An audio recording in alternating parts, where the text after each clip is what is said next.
Hello everyone.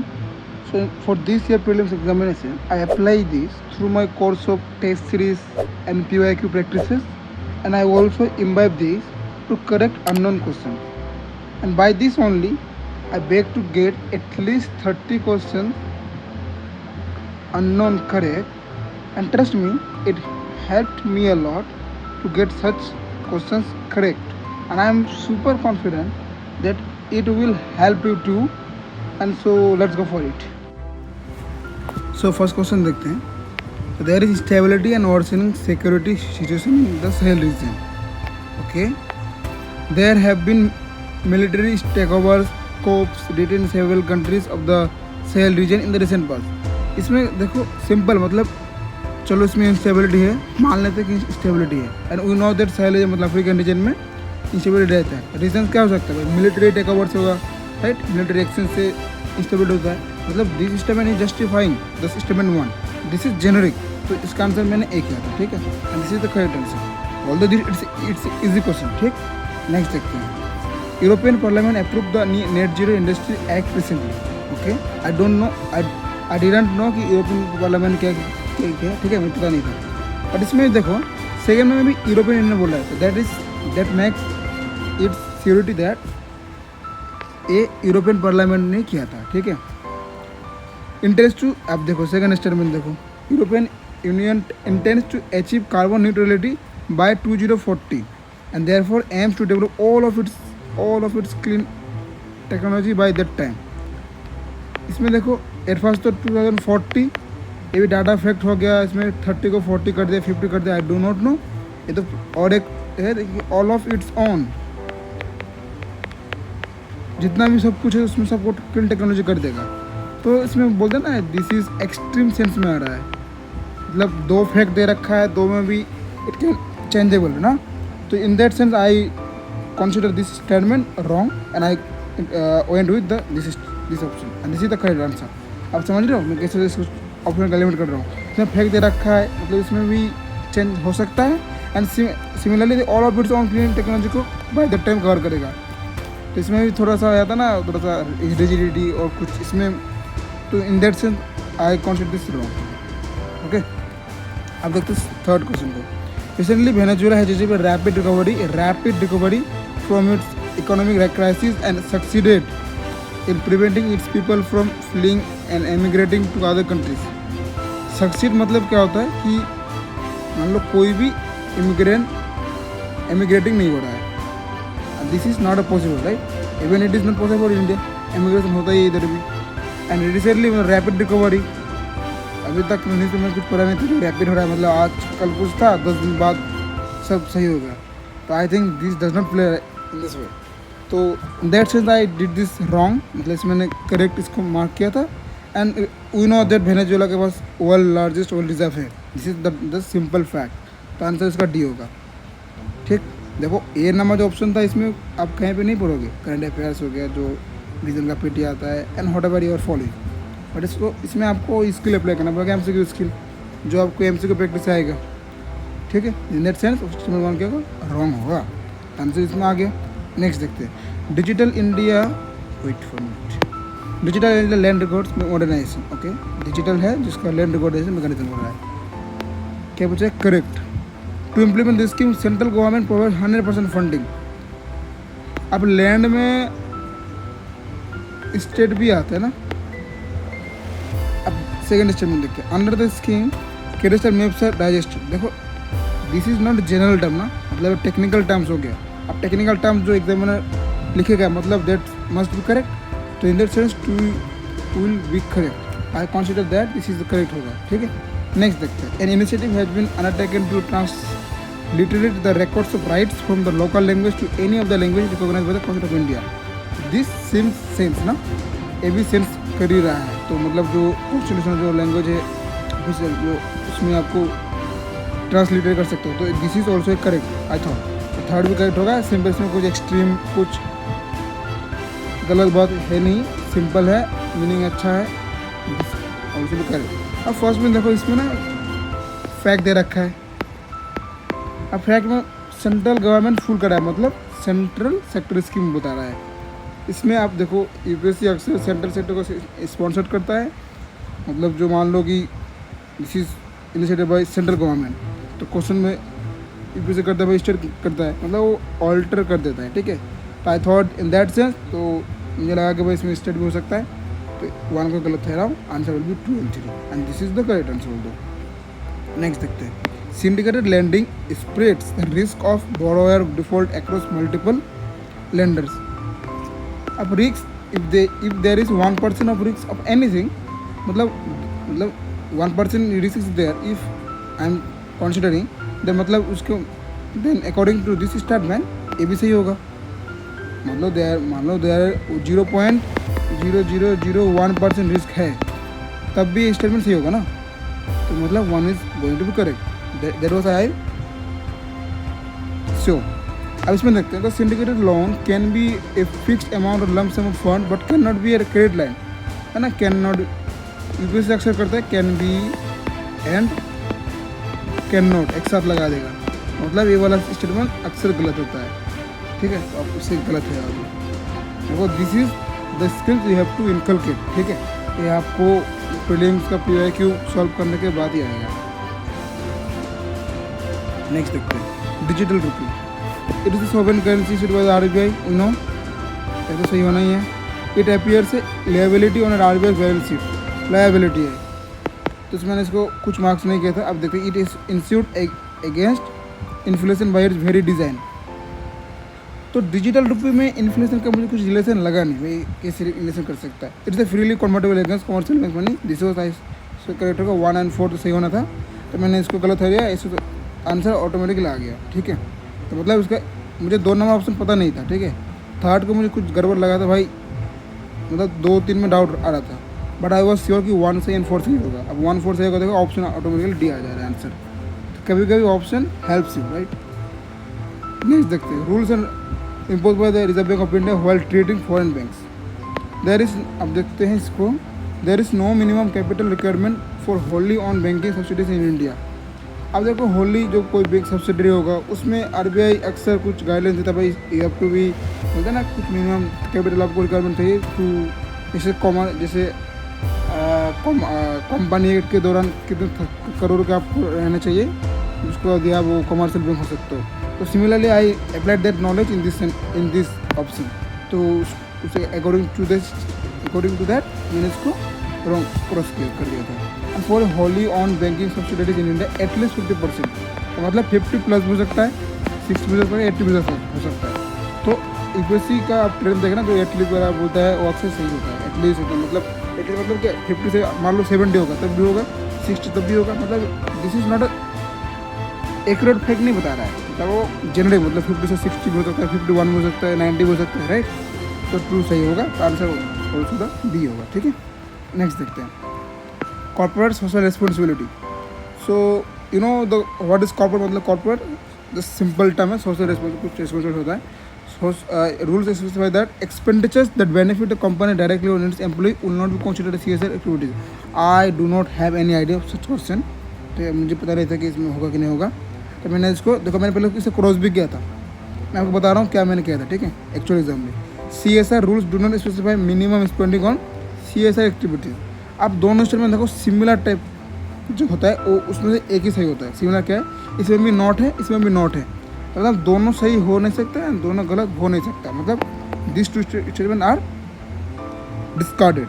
ये मैंने कर लिया था दोनों में, अब दोनों में एक सही होगा। अब दोनों में देखो कौन सा आपको जेनेरिक लग रहा है। अब देखो दो नंबर ऑप्शन देखो, CSR rule do not specify minimum spending on CSR activities. अक्सर जो ये वाला स्कीम जो इनिशिएटिव कोई रूल्स होगा ना, उसमें मेंशन रहता है कि भाई मिनिमम वाला चीज़ अक्सर मेंशन रहता है। इसमें देखो, फर्स्ट में देखो, CSR रूल्स इसमें ज़्यादा expenditures that benefit company directly और इट्स एम्प्लॉइज। भाई देखो, इसको आप गलती करना था तो आपको उतना एक्सपेंसिव करना था आपको, मतलब देखो कंपनी डायरेक्टली और इट्स एम्प्लॉय, मतलब अच्छे से डिस्क्रिप्शन दे रहा है, तो मुझे लगा कि भाई ये सही हो सकता है। तो in that sense I go with the 1 and I got this question correct, ठीक है।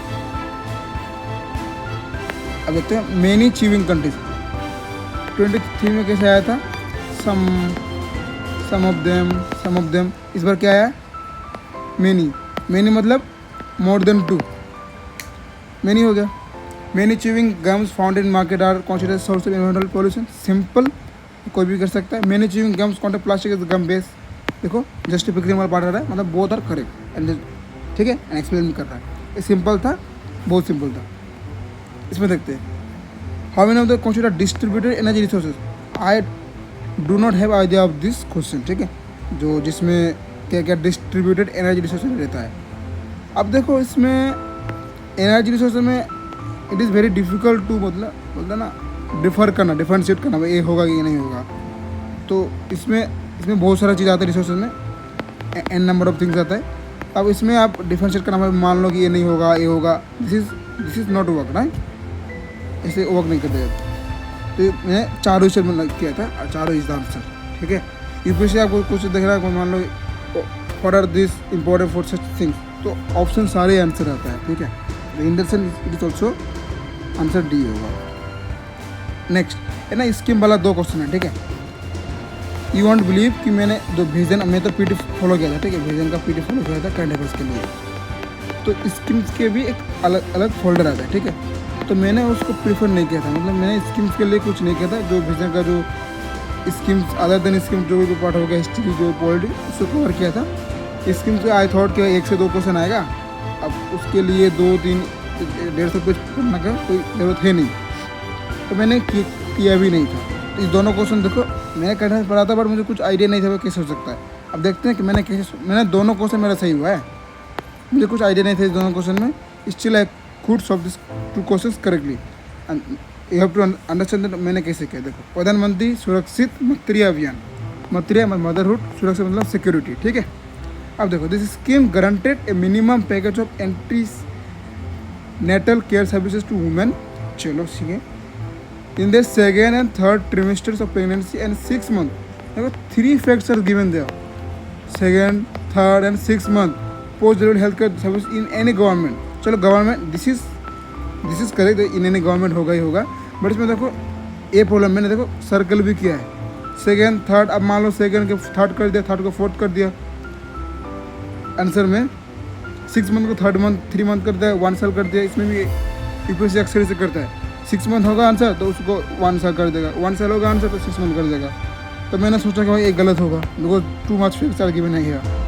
नेक्स्ट देखते हैं, under the scheme private sector health care providers of certain, मतलब कुछ स्पेशलिटीज कैन वॉलंटियर कर ही सकता है, सिंपल है, मतलब पीपीपी पब्लिक प्राइवेट पार्टनरशिप, उसमें भी लिंक हो सकता है, to provide services at nearby government health facilities. This is also correct, this is correct, only 1 is not correct. मैंने बता दिया 1 is not, why, because they are too much facts. जब too much facts होता है, this is very easy and vulnerable to be wrong, ठीक है। This is you will be understanding by solving the previous exam, otherwise there is no other way. तो answer इसका B होगा। Similar देखो इसमें प्रधानमंत्री श्रम योगी मनधन योजना, मतलब कुछ हो रहा है, the entry age of this enrolment, मैंने पहले पढ़ा, ठीक है, चलो आइडिया में कुछ नहीं था, ठीक है। As special contribution shall be made by beneficiary, okay. Each subscriber under the scheme shall receive a minimum pension of 3,000 per month after reaching the age of 60 years, okay. Family pension is applicable to the spouse and unmarried daughter. इसमें एक scheme है अटल pension योजना, ठीक है, मैंने इसको इससे link किया था। तो जब इसको लिंक किया, अब ये भी देखो, उससे इससे छोड़ा भी, अभी देखो फर्स्ट एंड थर्ड स्टेटमेंट देखो, इसमें बोल रहा है एज ग्रुप क्या होगा 21 से 40, चलो मैंने किया है। देन 40 से 60 तक 20 का क्या होगा, वो 60 ईयर्स के बाद ही उसको क्या मिल रहा है, पेंशन मिल रहा है। तो मुझे लगा भाई देखो इधर 21 से 40 है, एंड देन 60 से अपन और भी एक ज्ञान लगा सकते। इधर देखो फर्स्ट एंड थर्ड, मैंने देखो ये भी किया था, आपको दिख रहा है, first and third I was sure कि दोनों सही होने वाला है नहीं, तो मैंने इसको देखो क्रॉस किया, एक गया, मतलब 3 ऑप्शन बच गया मेरा। तो मैंने अटल पेंशन योजना से लगाया था, जिसमें 40 नहीं रहता है, वो आई थिंक 21 कितने 60 तक रहता है एज लिमिट। तो अटल पेंशन लगाया, उस हिसाब से 1 भी गलत हो गया। उसके बाद देखो मैंने पहले इसको सही किया था, फिर इसको काटा, ये भी गया। अब बचा 2 3 एंड 2, 2 सही होगा। अब 3 देखो मैंने आपको क्या बताया था, 1 एंड 3 में एक सही होगा, एक गलत हो गया तो 3 करेक्ट होगा और 2 तो सही हो रहा है, तो आंसर क्या होगा 2 एंड 3। पहले मैंने देखो क्रॉस भी किया था, उसके बाद मैंने फिर से इसको राइट किया था, तब इसको मैंने क्रॉस किया, तब मैंने इसको किया। This is how I solve this question. API Atal pension योजना मुझे पता था इसके बारे में, तो उसको मैंने इसको इधर से लिंक किया, तो उसमें 40 नहीं है तो ये गलत कर दिया, ठीक है। तो 1 एंड 3 एक साथ सही नहीं होगा, अटल पेंशन से एक गलत हो गया, तो 1 कैंसिल, ए भी कैंसिल। अब अच्छा मुझे पता है कि 3 भी सही होगा, अब 3 सही होगा तो देखो 3 आ रहा है, मतलब 2 भी आ रहा है, आंसर बी होगा। This is how I solve this question. I hope you got this. Next देखो यूपीएससी ना जो आता ना एक्सरसाइजेज तो बहुत ड्यूरिंग द कंट्रीज, यूपीएससी पूछता नहीं है, इसलिए we didn't do such things deliberately for the prelims examination, but still I could solve this question. अब देखते कैसे, मुझे पता नहीं था कि भाई इसका आंसर क्या होगा, ऐसे हम लोग जस्ट देखते हैं, बट यूपीएससी के लिए मुझे पता कि भाई ऐसा क्वेश्चन तो पूछता नहीं है। वो CDS में पूछता है, CDS इवन FCAT में FCAT और भी जो एग्ज़ाम होता है CDS NDA इसमें पूछता है, तो यूपीएससी CSE में नहीं पूछा, इसलिए मैंने नहीं किया था, but still I could solve देखते क्या कहते हैं। एक्सरसाइज मित्र शक्ति 2023। अब पहले से नंबर दें, this was the joint military exercise between India and Bangladesh. It is comments in on the Pune joint response during counter-terrorism operation was the goal of terrorism. This is general. Sorry for this. तो India का तो रहता है first priority to counter the terrorism, तो third मैंने first में लगा दी तो करेक्ट हो गए, तो ठीक है। Indian air force was a part of this. अब इसमें जो मान लो कि आर्म फोर्सेस भी है, नेवल भी है, एयरफोर्स भी है, part. This is very difficult that you if you know that हाँ एयरफोर्स नहीं था, then you can cancel this, otherwise this is very difficult to annul this option, ठीक है। इसलिए मैंने इसको भी सही किया था, बिकॉज पार्ट हो ही सकता है, ठीक है। अब देखो फर्स्ट एंड सेकंड में मुझे लगा कि दोनों में देखो ऑप्शन क्या 3 3 3, मतलब चारों तो सही होने वाला नहीं है। देखो मैंने ऐसे किया था, मतलब दोनों में एक सही होगा। अब दोनों में मैंने इसको ऑप्शन क्यों किया, देखो इसमें देखो इतना केयर कर रहा है यूपीएससी, इट कमेंट्स इन अवन, उसके बाद यूपीएससी ब्रेकेट में दे रहा है भाई दिस इज इन पुणे। भाई देखो अगर ये गलत होता तो यूपीएससी इतना केयर क्यों करता, लिख देता बस it is comments in Pune, बस। यूपीएससी देखो प्लेस का नाम भी दे रहा है, उसके बगैर में वो सिटी का भी नाम दे रहा है पुणे, इसका मतलब क्या है 2 इज़ करेक्ट। यूपीएससी जिस ऑप्शन में ज़्यादा केयर करता है वो ऑप्शन सही होता है अक्सर। अब इसमें देखो बांग्लादेश का भूटान कर दो, नेपाल कर दो, ठीक है, श्रीलंका कर दो, कुछ भी हो सकता है, मालदीव कर दो, तो मतलब जो फर्स्ट ऑप्शन है उसको डिफर करना बहुत ईजी होता है। अब सेकंड को मैंने बता दिया, केयर जिसमें केयर ज़्यादा होगा उस ऑप्शन सही होगा, तो in that way I got this answer D. I hope you are getting this point. नहीं देखते गवर्नमेंट वॉज इजी क्वेश्चन में, देखो ये तो सही है, आप पढ़ लेना। इसमें देखो डिफेंस एंड फोरेंसिक अफेयर, तो ये तो गवर्नर ऑफ जनरल के अंडर ही रहता था, और भाई सॉरी वो जो इंडिया को कंट्रोल करने के लिए। और इसमें क्या बोल रहा है फेडरल में, फेडरल मतलब जो अब अभी का नॉलेज लगाओ, फेडरल मतलब क्या, स्टेट भी कर सकता है, सेंटर भी कर सकता है। तो इन दिस में आप इधर भी अप्लाई कर सकते हो। जब इंडिपेंडेंस नहीं हुआ था, जब ब्रिटिश टाइम था, उसमें ब्रिटिश नहीं चाहिए कि भाई कोई और भी नीचे वाला ऑफिस इसको एमेंड कुछ कर सकता है कंट्रोल में, तो गवर्नर जनरल के अंडर था, मतलब सेंट्रल ओनली, इसे आप लिंक कर सकते हो।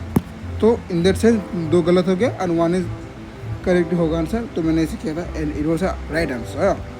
नेक्स्ट देखते हैं UNESCO. This was easy, but if you have seen this including just 2023 all are the headed side, but question देखो आप यदि ये नहीं पढ़ोगे, मेरा एक दोस्त है उसने गलत किया है just by reading not reading this thing, तो आप एक गलती मत करना, आपको अच्छे से पढ़ना पड़ेगा। इसमें जो 2023 में इंक्लूड हुआ है, क्या हुआ है, दोनों ही हुआ था, शांति निकेतन एंड सॉरी ये वाला नहीं, ये वाला 41 मैंने देखो मेंशन भी किया, 41 एंड 42। वैसे ये भी सब है, बट 2023 में ये दोनों हुआ था, ठीक है, इसलिए आपको सही से पढ़ना पड़ेगा option. What which of the following can trade covered, इसमें कुछ है नहीं, ऑल द अबव लगा दो इस आंसर में। इसमें देखो financial instrument, simple economic question, motor vehicles, तो आपका फिजिकल क्या बोलते हैं फिजिकल एसेट होगा, राइट। तो इसमें फाइनेंशियल वाला कुछ है नहीं, 2 हटा दो, answer is 1 and 3। Next, which of the following can be used as feedstock by producing sustainable aviation fuel? All of the above. इसमें आप डिफरेंशिएट नहीं कर सकते। वुड मिल वेस्ट, उसमें कुछ होगा, एग्रीकल्चर रेसिड्यूज भी होगा, कॉर्न ग्रेन भी होगा, वेस्ट वाटर ट्रीटमेंट स्लज भी होगा। All are the answer, simple है।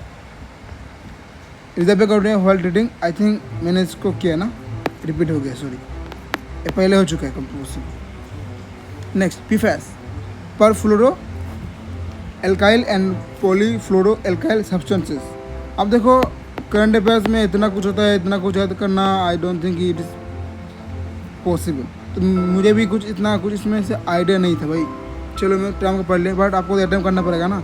इफ़ यू आर इसकी भी सच क्वेश्चन, मतलब आप बहुत क्वेश्चन लूज कर रहे हो। मैंने टोटल 93 क्वेश्चन अटेम्प्ट किया था, ठीक है। उसमें से मेरा 92 स्कोर आ रहा था, विजन के अकॉर्डिंग भी एंड फोरम के अकॉर्डिंग भी, फोरम सॉरी जीएस उसको के अकॉर्डिंग भी, जीएस को। तो मैंने इसलिए इस क्वेश्चन मैंने सही किया। देखो कैसे, people are found to be wide spread in drinking water. कैसे नहीं होगा भाई, ड्रिंकिंग वाटर में हो ही सकता है, फूड में भी इतना फूड्स है, फूड पैकेजिंग में। तो 1 इज करेक्ट, जेनेरिक है, नॉट इजीली डिग्रेडेबल, इसलिए तो ये प्रॉब्लम क्रिएट कर रहा है। अब देखो ये इजीली डिग्रेडेबल हो जाता है, मतलब क्या हो गया, इन्वायरमेंट फ्रेंडली हो गया, इसलिए तो नहीं हो रहा है, इसलिए इन्वायरमेंट फ्रेंडली नहीं है, इसलिए it is polluting our environment. ये भी सही होगा। Persistent exploratory process can lead कर सकता है bioaccumulation in animal bodies because it is spreading environment pollution. तो इसमें भी ये भी तो पोल्यूशन का पार्ट है, बायोअक्यूमुलेशन करना। तो क्या होगा, ऑल आर द आंसर्स होगा, ठीक है। आपको इस क्वेश्चन का डरना नहीं है, आपको करना है अप्लाइंग द सिंपल नॉलेज। अब देखो कोकोआ प्रोड्यूसर, मुझे पता नहीं भैया, I am honestly talking with you, मुझे पता नहीं था कोकोआ का प्रोड्यूसर हाइश का है। पिछले साल भी क्वेश्चन आया था जो कजाकिस्तान आंसर था, वो बोला कजाकिस्तान, सॉरी कुछ आंसर था। This is world economic geography से क्वेश्चन पूछा है। अब देखो इसमें मैंने इसको चूज़ क्यों किया, मुझे पता नहीं था। देखो दिस इज पता है भाई, ये भी पता है, ये भी पता है कंट्री का नाम, बट देखो दिस इज द यूनिक नाम, Cote d'Ivoire, I am sorry how to pronounce this word, Cote d'Ivoire and Ghana. चलो घाना भी कुछ ऐसा तो कॉमन नाम है, बट देखो this things makes the answer C. मतलब यूपीएससी ए ऑप्शन कैसे सोच सकता है, अनटिल एंड अनलेस आंसर यही होगा, ठीक है। आपको ये सोचना पड़ेगा। इसको देखते हैं, I think this is the last. So I have taken some question of the, जो मैंने सही किया है, जो अननोन था मेरे लिए, अप्लाई करके नॉलेज में आंसर हो गया। Which of the following are correct inferences from isothermal maps in the month of January. अब देखो चलो ये तो सही है because this is by knowledge. इसमें देखो जनवरी महीना मतलब क्या होगा, विंटर, कोल्ड फेस, ठीक है। इसमें देखो द प्रेजेंस ऑफ कोल्ड, इसमें भी देखते हैं। अब इसमें भी वो हिंट दे रखा है, presence of cold ocean currents, क्या नाम है, gulf stream, okay. But north Atlantic drift तो हो गया अपन, ये तो वार्म फेज, ये तो वार्म करंट होता है, ये सब ओशन करंट पढ़ते हैं। ओशन करंट में जो नॉर्थ अटलांटिक ड्रिफ्ट है वो तो नॉर्थ में जाता है, नॉर्थ सी में, नॉर्थ सी के, और नॉर्थ सी में क्या हीटिंग करता है, ये तो वार्म हो गया इटसेल्फ। तो एक कोल्ड करंट कैसे होगा, मतलब क्या होगा, ये तो गलत ही हो गया आंसर, ठीक है। सिंपल है ना, मतलब आपको पता होगा हमारे दिस इज वार्म करंट, तो आपको लगा दो करें, ये गलत हो गया तो आंसर हो गया वो कौन। तो भाई देखो इस मैंने तो पॉलिटी का क्वेश्चन, हिस्ट्री का क्वेश्चन, इकोनॉमी का कुछ क्वेश्चन ये तो टच नहीं किया, बिकॉज ये क्वेश्चन नॉलेज से हो जाता है। पॉलिटी का आपको पता है लक्ष्मीकांत जो आप पढ़ते हो, और मैंने जो नॉलेज से हो जाता है ईजिली, उसको मैंने इधर कंसिडर नहीं किया। जो मैंने इधर क्वेश्चन लिया ना, उसमें नॉलेज अप्लाई नहीं हो रहा था डायरेक्टली, और होता भी है बट मुझे पता नहीं था। जैसे पीफेस मुझे पता ही नहीं था, कोकोआ मुझे पता ही नहीं था, ठीक है। सिमिलरली जो फीड स्टॉक वाला पार्ट है मुझे पता ही नहीं, कुछ पता ही नहीं था इसमें, और मैंने एप्टीट्यूड लगाया एमसीक्यू का। ये भी तो मान लो, चलो इसमें थोड़ा सा कंसर्न चाहिए करने का, पर मान लो ये नॉलेज से हो जाता है, आई एग्री। इसमें भी आप नॉलेज से हो जाता, मतलब आपको अब देखो मित्र शक्ति वाला मुझे पता ही नहीं था कुछ, स्कीम जो 2 था मुझे कुछ पता ही नहीं था, मैंने still I could solve this question correctly. मैंने आपको एक कोशिश किया भाई, देखो you have to inculcate this skill to solve such question. और एक चीज़ है, if anybody is clearing prelims then you have to be sure that उसके पास ये स्किल है सॉल्व करने का। नहीं तो आप 30 से 40 क्वेश्चन कर पाओगे बाय नॉलेज, उसमें भी आपको 100% एक्यूरेसी नहीं आएगा। मतलब आप इधर से 50 से 60 गेन कर रहे हो, उसके बाद आपको तो और 30 प्लस मार्क्स चाहिए 90 प्लस मार्क्स आने के लिए। Then what to do, you have to solve this question this way. Unknown question को टच करना पड़ेगा, सॉल्व करना पड़ेगा। मान लो आप 35% नॉलेज से सही किया, अटेम्प्ट किया, बचा कितना 65 क्वेश्चन। अब मान लो इससे आप 60 क्वेश्चन में अटेम्प्ट करोगे, इसमें आपको एटलीस्ट 30 रॉन्ग 30 करेक्ट करना ही पड़ेगा, एटलीस्ट 30 करेक्ट करना ही पड़ेगा। 30 रॉन्ग है मतलब क्या, 10 क्वेश्चन माइनस, तो 20 क्वेश्चन सही हो गया, 20 मतलब क्या 40 मार्क्स, इधर हो गया अपन मान लो इधर 60 मार्क्स, लगभग 100 जा रहा है स्कोर। ऐसे ही टॉपर्स स्कोर लेके आता है नंबर्स प्रीलिम्स में। जैसे मेरा भी इस बार 92 आर प्लस आ रहा था विजन के जी उसके अकॉर्डिंग, तो मेरा सीसर की वजह से रुका है, मतलब बॉर्डर में होगा 66 इससे कुछ होगा सीसर में। अदरवाइज देखो यही आपको करना पड़ेगा, and this skill you will how to inculcate. आपको बस पीओ को अच्छे से सॉल्व करना पड़ेगा, बार बार repeatedly. And in anything you want to know then feel free to comment, I will definitely solve it for you, and I hope that this video helps you. So bye bye.